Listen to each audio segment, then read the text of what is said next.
Maple gelato might not be a traditional Italian flavor, but it is a must-have if you're in New England, especially when real, fresh maple syrup is in season. It churns beautifully in a machine, but in this video, I'm showing you how to make it without one. With just a few simple steps, you can still get creamy, flavorful results at home. Watch through for important tips, and if you do have a machine, you'll find the recipe in the description or on my blog at fortheloveofgelato.com. Before we start, grab a shallow dish, like a 9x13 glass baking dish that fits in your freezer. You'll be whisking the gelato as it freezes to break up ice crystals, so space and shape matter.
Heat the mixture for about 8 to 10 minutes on medium-high, whisking constantly until it thickens.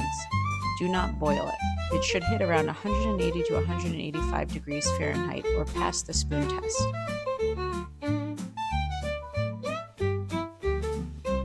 Cool it for 10 minutes, then pour into your dish. No need to cover it, and place it in the freezer. Now comes the important part. Every 30 minutes, take it out and whisk it well.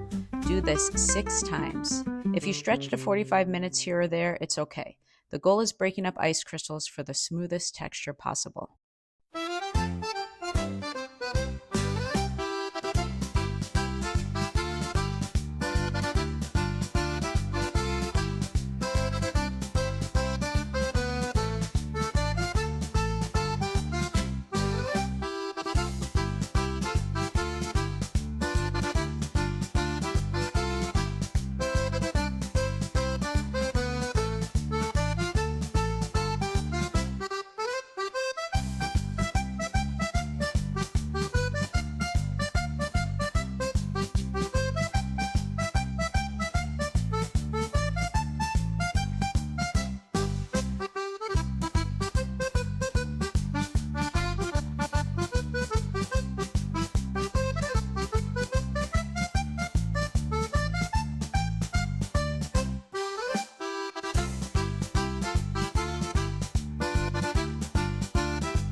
Once you've finished all 6 rounds, transfer it to a container, cover it, and freeze for another 3 to 4 hours. Since this gelato is hand whisked, it's best enjoyed the same day it's made.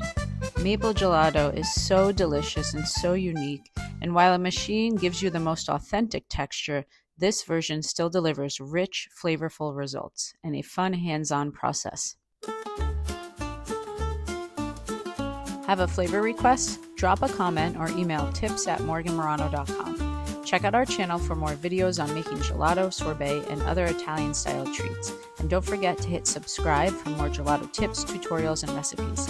Explore our blog and FAQ section at fortheloveofgelato.com for full recipes and answers to all your gelato questions. Thanks for watching. For the love of gelato!